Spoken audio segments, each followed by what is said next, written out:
G'day, and welcome to the Best of the Rest F1 podcast with Sticks and Fraser. Tune in weekly to hear everything Formula One.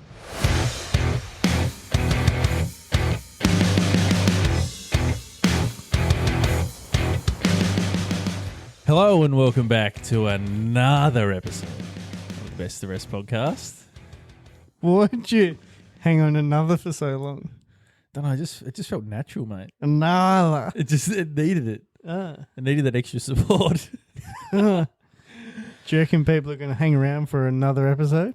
I hope so, because this one's going to be interesting. We're doing a driver profile today on the man himself. And who's that? Nico Hülkenberg. Hey. That's probably fluent as well. I hope so. Nailed it. I learnt from Ricardo. Old Nico Hülkenberg himself, if you're Australian. I mean, that's how we say it, but, you know, we butcher Hulk. words left, right and centre. The Hulk. So we're just going to run through, I guess. Kind of looks like the Hulk now that he's in the green machine, eh? He's got a bit of that about him. He's not a bad-looking rooster. He's got a bit of a sharp look about him. Can't whistle now. So you tried to... I was like, what the fuck is he doing? I couldn't even get the start going. Now I can't get myself going. That Fucking stutters. Damn. That was wild. There we go. You might have to pay the editor to chop that. couldn't. Give us some joke, mate. Let's So, get into yeah, it. we're going to run through Hulkenberg's career to date, how he got there, you know, when he started karting, all that sort of stuff.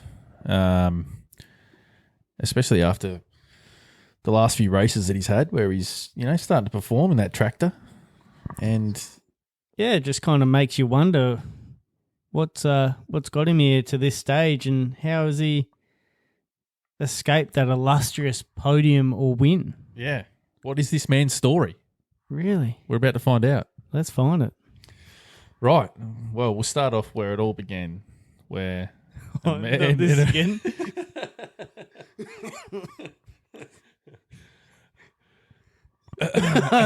No way I made that same stupid joke in the other one. Yes. Fucking hell. You certainly did. I'm so predictable. Right. All seriousness. He was born in 87, believe it or not. 19th of the 8th, 87. So as the time of recording, that is 37 years old. Born in West Germany. 37. I didn't think he was that old.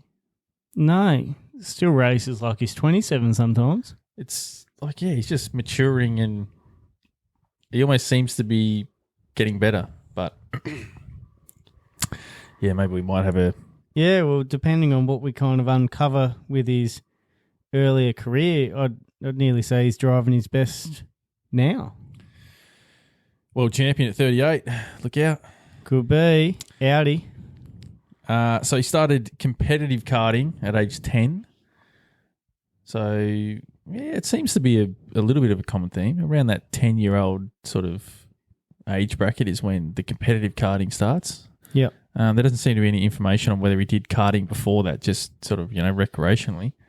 But, yeah, competitive karting, age 10, and he won several national titles, which is no joke in Germany, quite a decent population.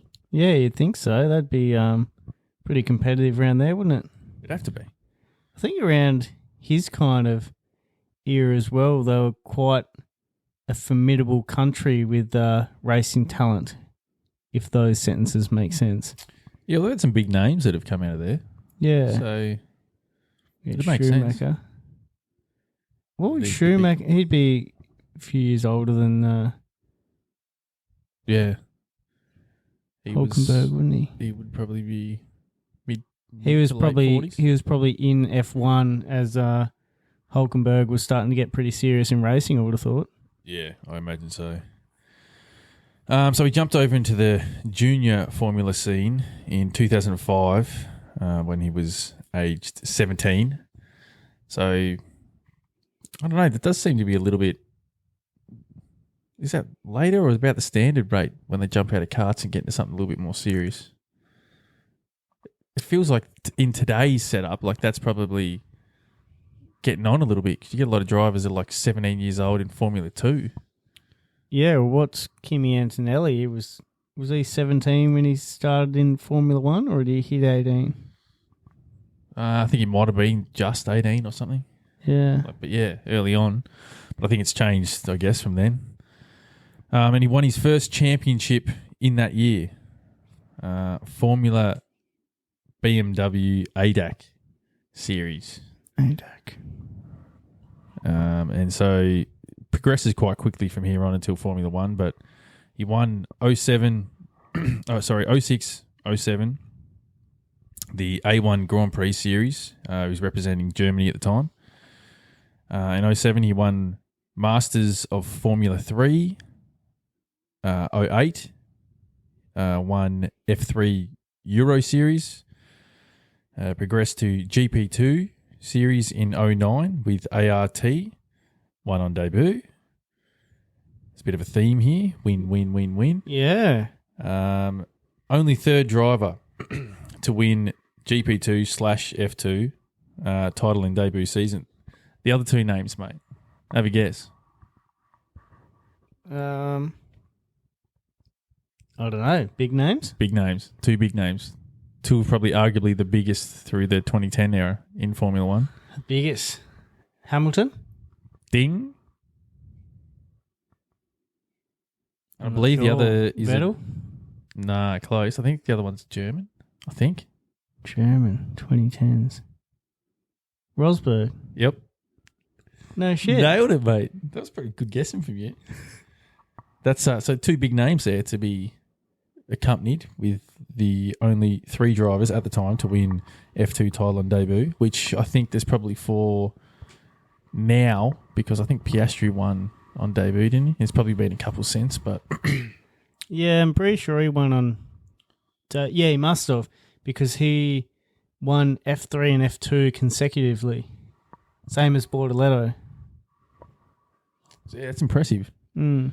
Because I don't know, but it feels as if the competition is a little bit higher now than what it may have been 10, 15 years ago. Like the sport itself is growing, so you're going to have Does a lot seem more like talent. it. Yeah. Which does make you wonder, like, what's going to happen as the sport grows and grows, 10 years, 20 years' time where there are going to be more and more people that are wanting to get into Formula 1. Does the sport grow? Are there more seats in the top level? Yeah, Has and that then funnel...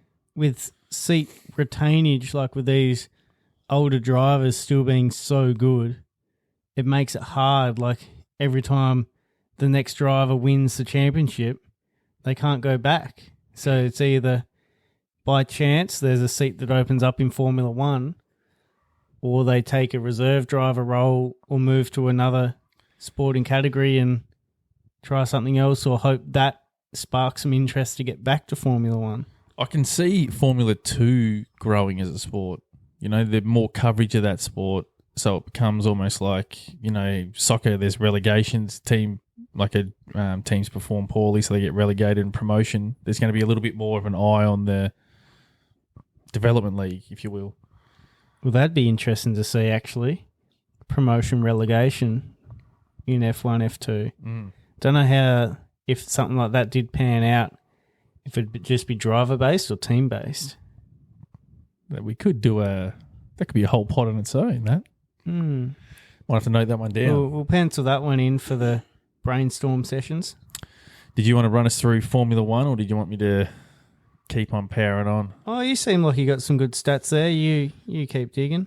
So he jumped into Formula 1 test driving role in 07.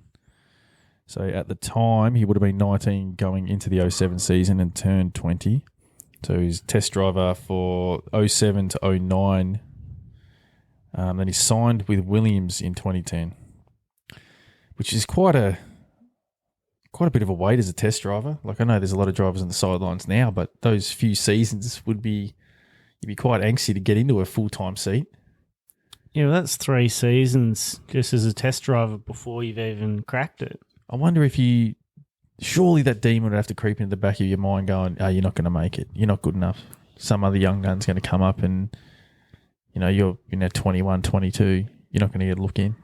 Yeah, well, I guess that's almost what's happened with a couple of these past F2 winners like Drugovic, Teo Porchier, people like that, where they've been waiting for that chance, but especially Drugovic in Aston Martin camp, been there for quite a few years now, and just isn't getting that look in. And then you got the newer talents like Bortoletto, Hadjar, Antonelli, Lawson, coming through.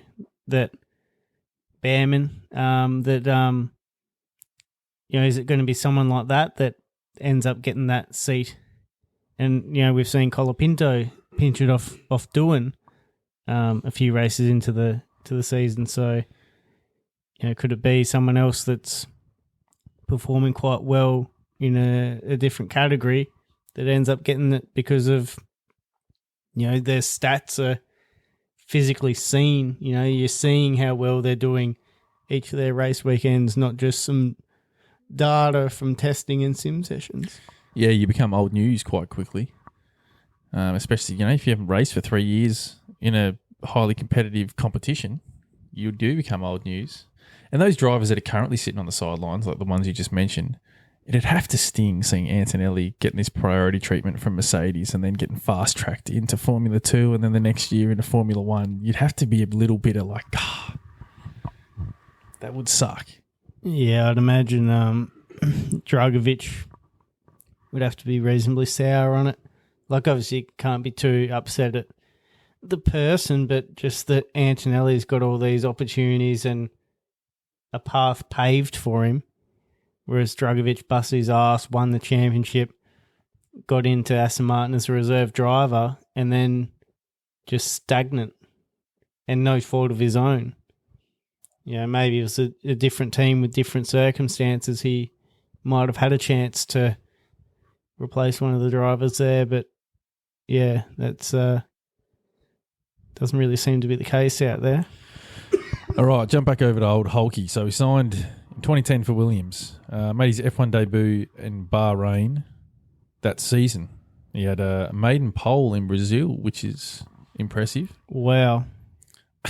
That seems to be your catchphrase. No, I'm genuinely wowed because that means he's got a maiden pole at Brazil and in a Williams.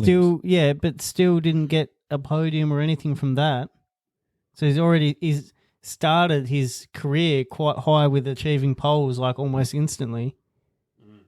Not that he's started off at the back of the field because the Williams back then probably was still reasonable. But yeah, that just kind of blows my mind that we know where he's at now and he still hasn't got that that podium, and he's already had that pole in 2010. I'm shocked. It's full on. So that getting a maiden pole and then he ends up getting replaced by Maldonado at the end of that season. Yeah, and then replaced as well. Which is a bloody, kick in the guts. So the 2011 season, he's a reserve driver for Force India, and then it gets promoted to a full-time seat in 2012. So take a step back, you step up to the big time, then you're back on the bench, and then you get another shot at it. And then he goes to Sauber in 2013. So again, uncertainty, still on the grid, but chop and change. 2014, he races for Force India with Perez. So jumps back again. What the hell? So he's a few seasons there at Force India. So back to Force India again. Yeah. Far out, he's moved around a bit already. What a turbulent bloody start to your Formula One career. No certainty there at all. Jeez. Races a few seasons there at Force India and then goes to Renault in 2017. And gets replaced in 2020 by Ocon. Returns to Force India, which is now Racing Point. So what's that? That's his third time back there now. Or third time there. Just yo-yoing. Jeez, loves it. So returns there as a reserve driver for the 2020 to 2022 period.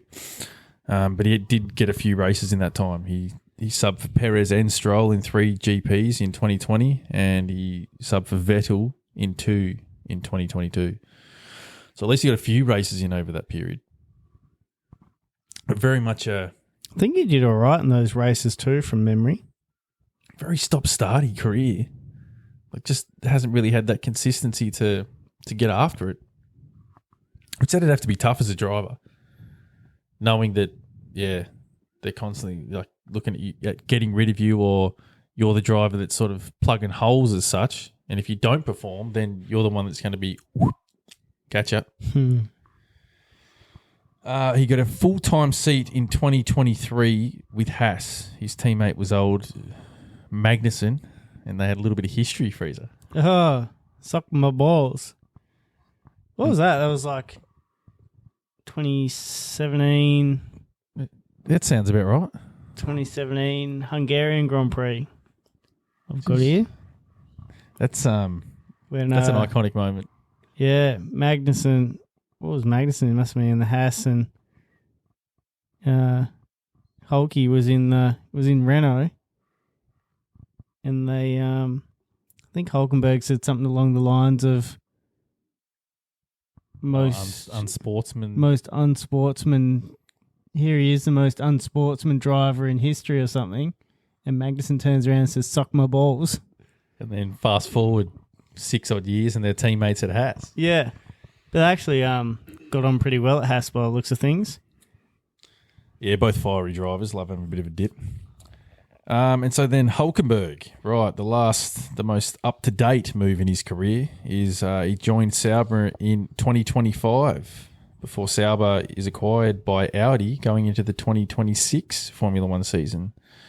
So obviously Audi being a German company, I reckon they would have had ties there to try and get the German driver. So back to Sauber again. So back there at Sauber, and hoping that Audi can produce a half-decent car for him to wave his magic driving skills. Don't know what the fuck I was going for there, but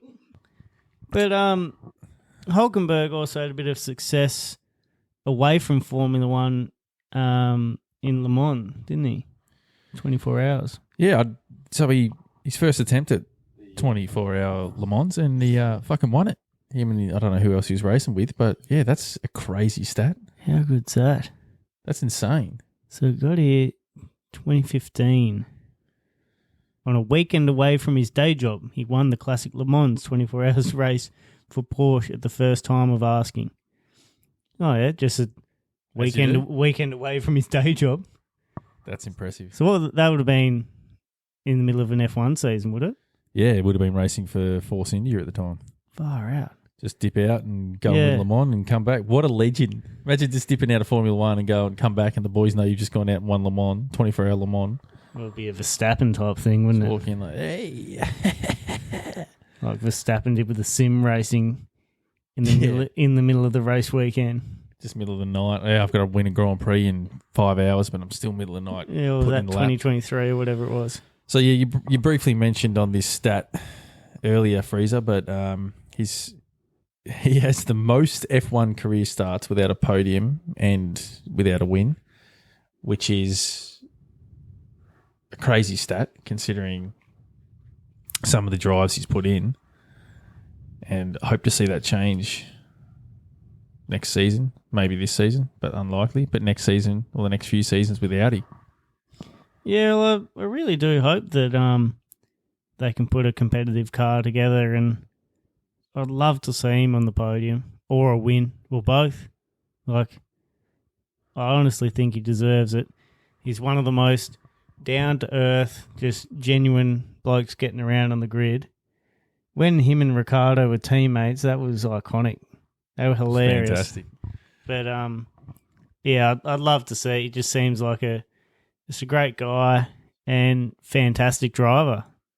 Underrated, I reckon. Very underrated. He's had a bit of a yo-yo career, but he's definitely, in the time that we've sort of really dialed in on Formula One, he's just consistent and puts in solid performances. You really can't fault him. Yeah, and without watching those seasons throughout his career, it's hard to know, potentially the reasons in why he was back and forth between so many teams and so many opportunities. But yeah, he seems to be a little bit more consistent with where he's at now. So hopefully, Audi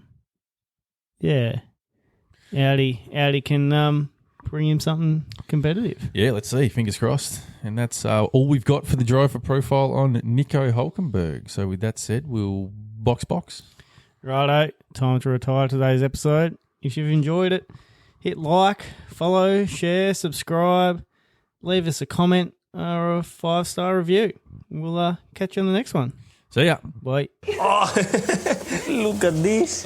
This is not a dog. This is a piece of shit. Wave his magic driving stills. Wow.